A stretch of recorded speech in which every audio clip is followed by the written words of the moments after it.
It's New Year's Eve again. You're making the same promises you made last year. Wake up early, eat better, be stronger, be more disciplined. But deep down, there's a voice whispering, "What if I fail again?" If you've ever felt trapped in this cycle of hope and disappointment, this story is for you. Before we begin, if you struggle with keeping New Year's resolutions or want to finally understand the secret to real change, please hit that like button and subscribe to the channel. Your support helps us share more life-changing stories like this one. This is the story of Marcus, a man who spent years breaking promises to himself until he found a letter that revealed the one habit that could transform everything. Stay until the end, because what Marcus discovered might be exactly what you need to hear right now. Let's begin. On the last night of the year, while the entire city counted down the seconds to start over, Marcus sat at his desk, illuminated by the yellowish light of a lamp that flickered occasionally. Outside, fireworks were beginning to paint the sky, but inside his room there was only heavy silence, almost uncomfortable, as if time had stopped right there on top of him. Marcus stared at a blank page. His hands were sweating. His breathing was slow, almost hesitant. Every December was the same scene, the same ritual, a new list, a new promise, "this year will be different," that he'd repeated so many times he no longer knew if he said it from hope or from habit. He picked up the pen and gripped it tightly. "This year I'm going to change," he whispered, as if he needed to hear himself to believe it. And he wrote, "Wake up early, read more, eat better, drop bad habits, be more disciplined, reach my goals, become the person I imagine." As he wrote, he felt a strange warmth in his chest, that mixture of illusion and fear that always appears when you dream big. For a moment, Marcus felt powerful, as if by writing his goals, he was already closer to reaching them. But then a voice, very soft, so soft it almost seemed like a fleeting thought, reminded him of something he'd been avoiding for a while. "You wrote this exact same list last year, and the year before, and the year before that." The pen trembled. His fingers did too. Marcus closed his eyes and took a deep breath. It was true. Every year had been the same story. Illusion in December, motivation in January, and then the same fall, the same exhaustion, the same disappointment. The window vibrated with an explosion of colors. The clock struck midnight. The world was celebrating a new beginning, but Marcus felt nothing had changed. He closed the notebook, leaned back on the bed, and looked at the ceiling, as if he could find there a sign, an answer, a reason to believe this time would be different. "I hope I can start well just once," he murmured. But he wasn't sure. Something inside him said that although the calendar changed, he remained the same, and that hurt more than any failure. The first day of the year dawned with that typical summer humidity, making the city seem like an overexposed photograph. Marcus had his alarm set for 6 a.m. He deliberately left his phone far from the bed, convinced it would force him to get up. But when the sound began invading the room, his body reacted before his mind could. He opened one eye, then the other, looked at the clock. "Just 5 more minutes," he murmured, turning to the other side. 5 minutes that became an hour that became 3. When he finally woke up, it was almost 11 a.m. The first sensation he had wasn't rest, it was guilt, a direct blow, dry, uncomfortable. "First day of the year, and I already failed," he whispered, rubbing his head in frustration. He tried to ignore that feeling, but it accompanied him throughout the day, at breakfast, in the shower, even when he tried to read a little, as he'd written on his list. The guilt was there, staring at him, reminding him he'd lost again. But Marcus didn't give up easily. That night, before sleeping, he promised himself again that tomorrow, yes, he would manage to wake up early. This time he set 3 alarms, one at 6, another at 6:05, and a last one at 6:10, just in case. But the next day, the same thing happened, and the day after, too. Motivation at night, defeat in the morning. And the worst part was that Marcus knew exactly what was happening, but he didn't know how to stop it. He wanted to change, truly wanted it, could feel that force in his chest, that need to move forward. But every day, without fail, he was dragged back into the same pattern. Evening enthusiasm, morning exhaustion, midday disappointment, uncomfortable afternoon silence. It was as if he lived trapped in an invisible circle, one that started with hope and ended with shame. The days passed, 1 week, 2, 3. Without realizing it, Marcus began avoiding mirrors. Every time he saw his reflection, he had the sensation that his own image was whispering something he didn't want to hear. "You're all talk, Marcus, just words, no action." And that thought hurt because it had a grain of truth. He tried to wake up early, failed. Tried to eat better, failed. Tried to study more, failed. Tried to put down his phone at night, failed again. There were days when he woke up with strength, determined to change everything, but by afternoon he found himself sprawled on the bed, feeling like he didn't even know where to start. And in those moments, Marcus asked himself something that maybe you've also asked yourself. What's wrong with me? Why do I want to change but can't? That question stuck in him like a splinter, small but painful, constant, impossible to ignore. One night, almost at the end of January, Marcus was sitting at his desk again. Not to make a new list, not to organize his life. He was simply there, staring at nothing, feeling like he'd failed at absolutely everything. Outside, summer rains were starting to fall, hitting the glass with a soft, almost comforting sound, the kind of rain that invites you to think about what you don't want to think about. Marcus sighed. "I don't know what's wrong with me," he murmured, running his hand through his hair. "Why can't I change? Why do I always end up the same?" He closed his eyes, listened to the rain, breathed deeply. And without knowing it, he was about to find the answer that would change everything. The rain continued beating on the window with that slow cadence that almost seemed like a clock. Tick-tock, drop, silence. Tick-tock, another drop. Marcus was leaning on the desk with his elbows propped up and his gaze lost. He wasn't reading, wasn't studying, wasn't doing anything, just feeling the weight of all the times he'd said, "I'm going to change," and didn't. "I'm tired of myself," he whispered without expecting an answer. He moved a notebook to one side, then another. The desk was full of papers, half-finished goals, ideas he never started, lists of things for this year that no longer made sense. Making space, he pushed an old planner to the edge and something fell to the floor with a soft sound. Marcus bent down to pick it up. It was a small envelope, somewhat crumpled, with slightly worn edges. He didn't remember having seen it before.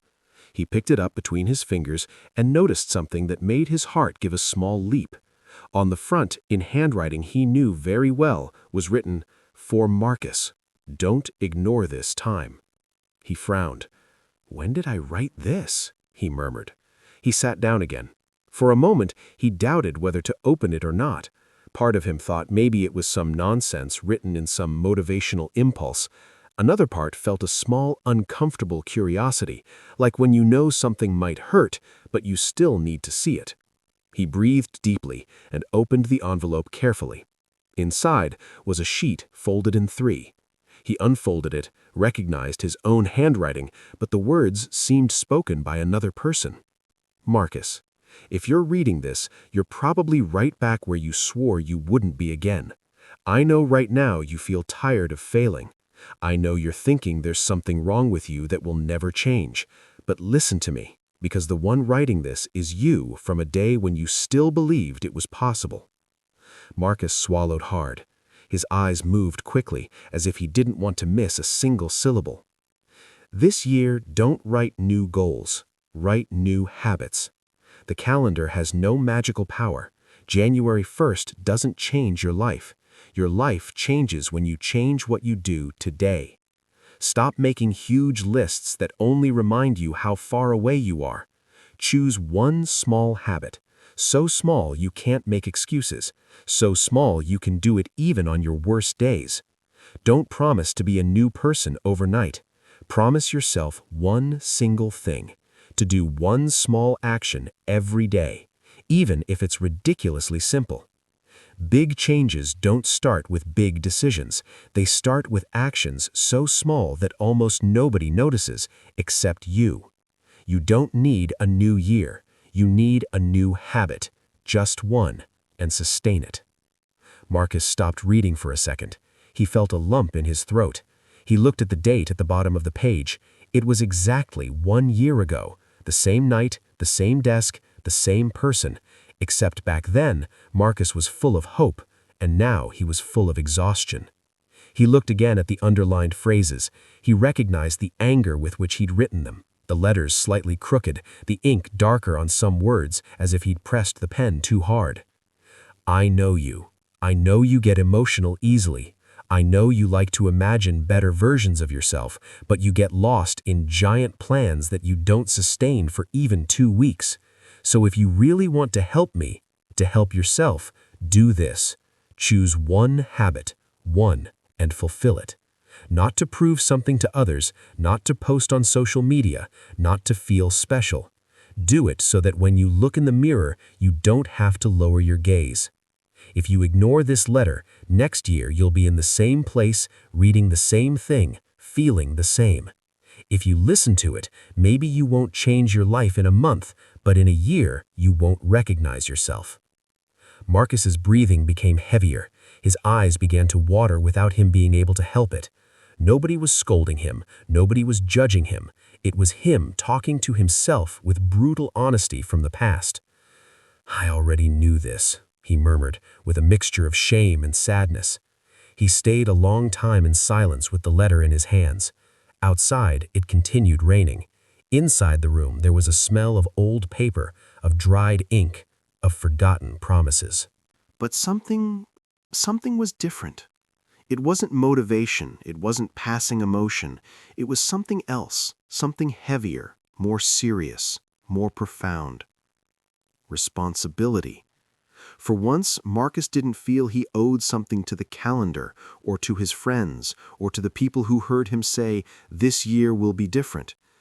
He felt he owed something to that version of himself who had taken the time to write that letter. That Marcus who, even with fear, had believed that maybe he could be different. He read a phrase again in a low voice, as if wanting to tattoo it on his mind. You don't need a new year. You need a new habit.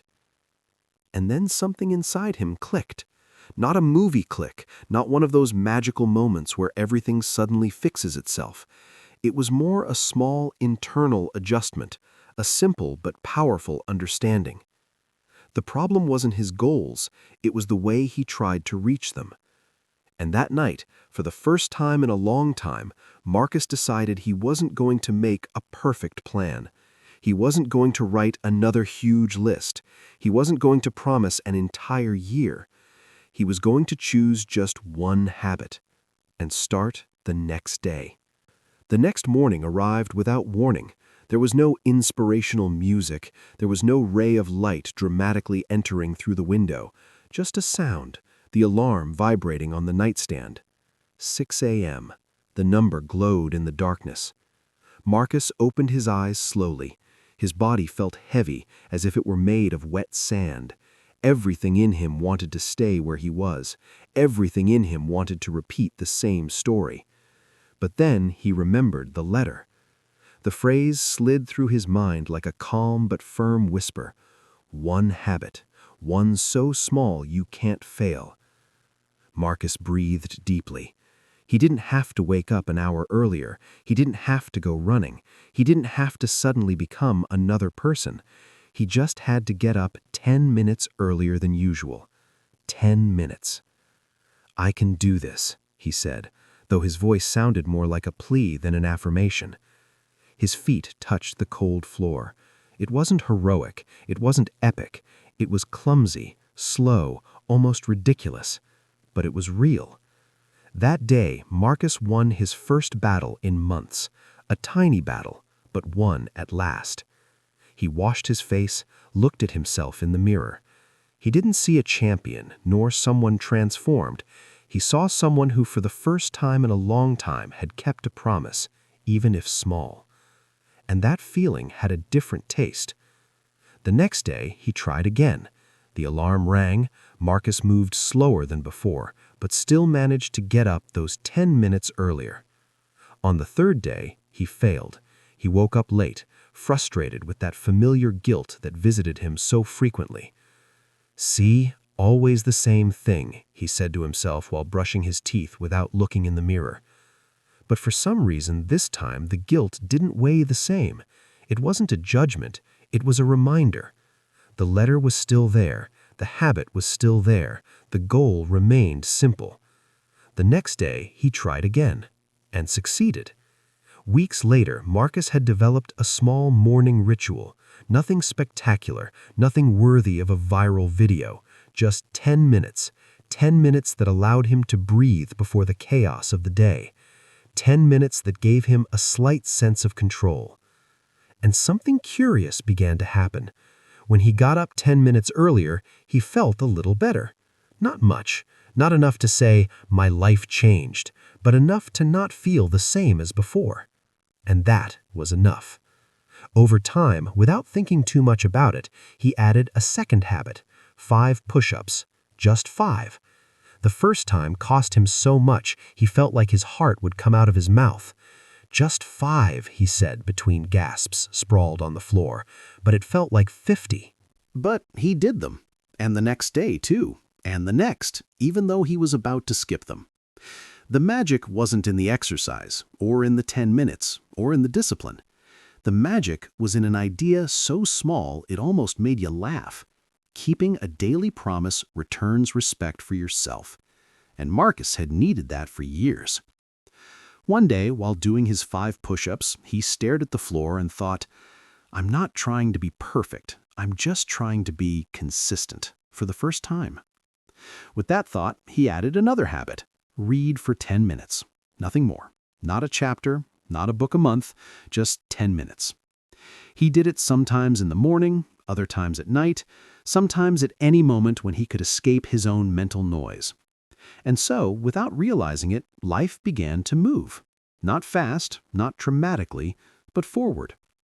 Some nights Marcus went to sleep feeling proud, others frustrated, others confused. But in all of them, absolutely all of them, there was a constant he'd never had before. He had done something, even if it was small, even if it wasn't noticeable, even if nobody applauded. And that something was beginning to accumulate. One afternoon, while putting the letter back in the drawer after rereading it for the 10th time that month, Marcus smiled. Not a big smile, not a triumphant smile. It was a soft, shy smile. One of those that escape when you realize that for the first time in years, you're not breaking a promise made to yourself. Maybe I can change after all," he whispered. He didn't say it with euphoria. He said it with conviction. And that difference, though small, was everything. The days began to pass like pages sliding without making noise, one day after another, without great events, without drastic changes, but with something new Marcus had never had before: continuity. By March, getting up 10 minutes earlier was no longer a battle. It was normal. Not heroic, not difficult, just part of his life. The curious thing was that this small shift acted like a domino piece. By getting up early, he had space to breathe, to think, to start the day without that feeling of always being late, always running, always arriving with guilt stuck to his skin. One morning, while finishing his 5 push-ups, he noticed something.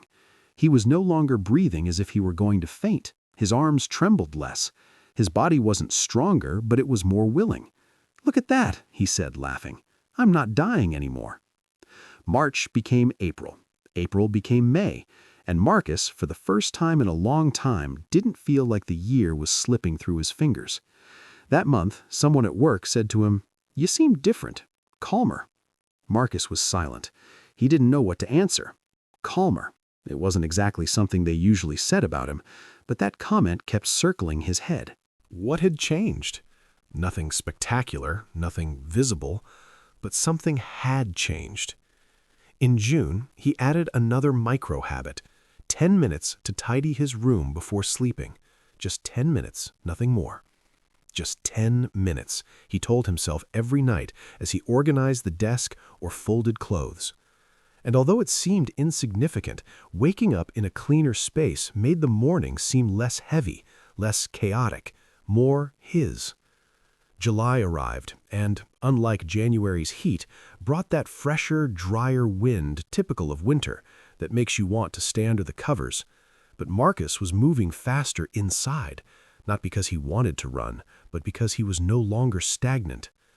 One day, while reading his regulatory 10 minutes, he stopped at a phrase that turned his chest inside out. Discipline is not built with intensity, but with repetition.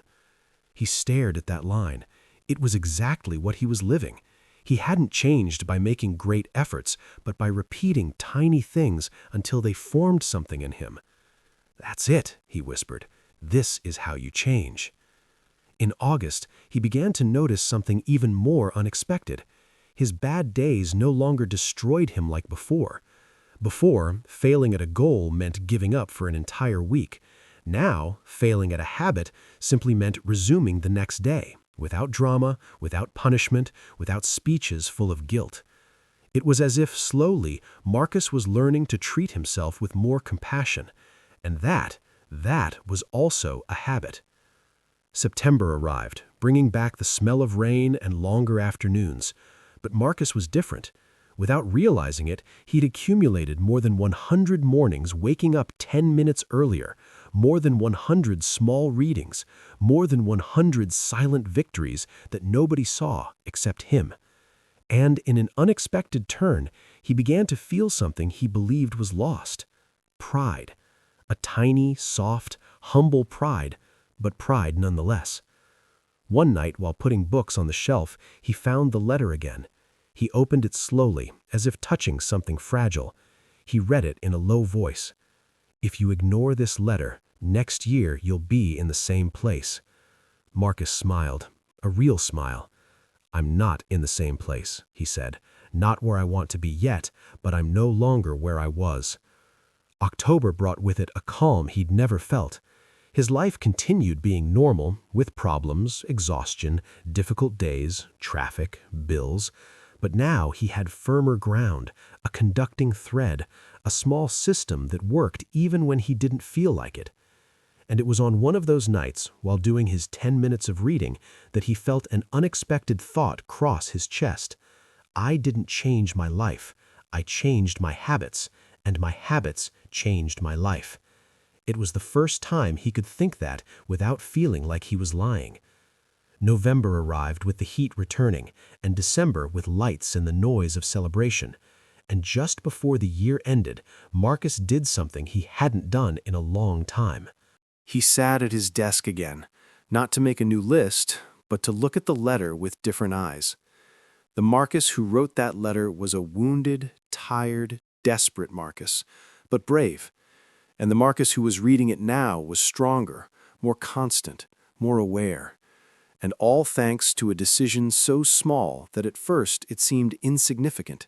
One habit, just one, but repeated hundreds of times. The last night of the year arrived again, but this time something was different. Not outside, because outside everything continued the same. Neighbors preparing dinner, children running through the hallway, impatient fireworks waiting for the moment to burst in the sky. No, what had changed was inside Marcus. He sat at the same desk where a year ago he'd cried in silence, feeling he couldn't change. The lamp was still the same, with its warm, dim light. The notebook, too. Even the chair still creaked the same when he settled in. Nothing had changed, but he had. He breathed deeply, looked at his hands, remembered all those mornings when he didn't want to get up but did. He remembered the times he failed and still tried again. He remembered the days when he didn't know if continuing made sense, but still moved a little bit. And there was the key, a little bit. Just that. Every day. He opened the drawer and took out the letter.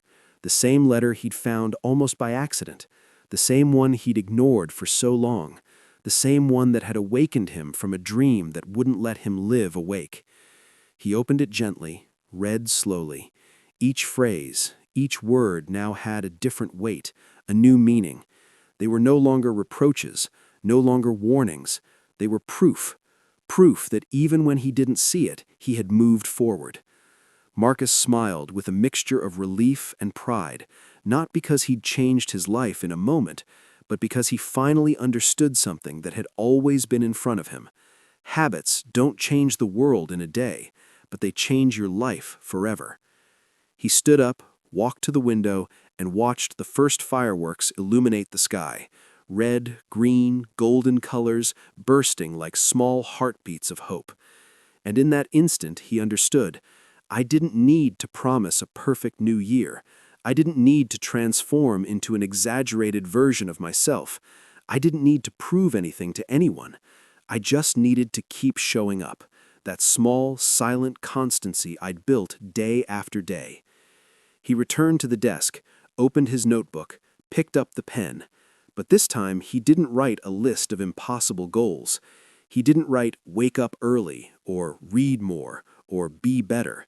He wrote just one phrase, thank you for not giving up. He looked at it for a long time. It was simple, almost minimalist, but it enclosed everything he'd lived that year. All the effort, all the patience, all the internal struggle, all the self-respect recovered little by little. Then he took a new sheet, and just as the past version of himself had done, wrote a letter to the future Marcus. If you're reading this, remember something. You didn't change because of something big. You changed because of something small you repeated 1,000 times. Keep going, not because you should, but because you deserve it. He folded it, put it in the envelope, and wrote on the front, don't open until next year. When he placed it in the drawer, he felt a strange silence, a good silence, a silence of closure, of completed cycle, of life beginning again, not because the calendar says so, but because he decided. Marcus looked at the window one last time and whispered with a security he'd never had, this year I'm not going to promise anything. I'm just going to keep showing up. And for the first time, the phrase wasn't a wish, it was a decision. And as Marcus let the last breath of the year fall, he understood something that maybe you also need to hear today. You're not the person who failed all those times. You're the person who keeps trying. Because if you're still here, if you're still looking for ways to improve, if you're still listening to stories like this, then, even if you don't believe it, you've already started to change. Sometimes we think we need a great moment to transform our life, a trip, a project, a huge goal. But the truth is simpler and harder. Your life changes when you change your habits. Just one you can repeat, even on your most tired, saddest, or most confused days. So, before you go, ask yourself, what will be your small habit this year? Not the perfect one, not the impossible one, the one you can do today. That's the one that changes your story. Marcus's transformation didn't happen because of a perfect plan or an amazing burst of motivation. It happened because he finally understood what real change looks like. It's not dramatic, it's not instant, it's not spectacular. It's small, it's daily, and it's quiet. One tiny habit repeated hundreds of times until the person in the mirror becomes someone you can finally respect. If this story touched your heart, if it made you think about your own broken promises and the version of yourself you want to become, please hit that like button and subscribe to the channel. We share stories that remind us we're all fighting to be a little better each day. Leave a comment with the phrase, I start today. I want to read it. I want to know you're ready to take that first step, even if it's small, because that's how all real transformations begin. And if you know someone who's tired of failing, someone who needs this sign, share this video. Sometimes a story like this arrives exactly when it's most needed. Thank you for being here. Thank you for staying until the end. And remember, you don't need a new year. You need a new habit and the decision to repeat it tomorrow. See you in the next story.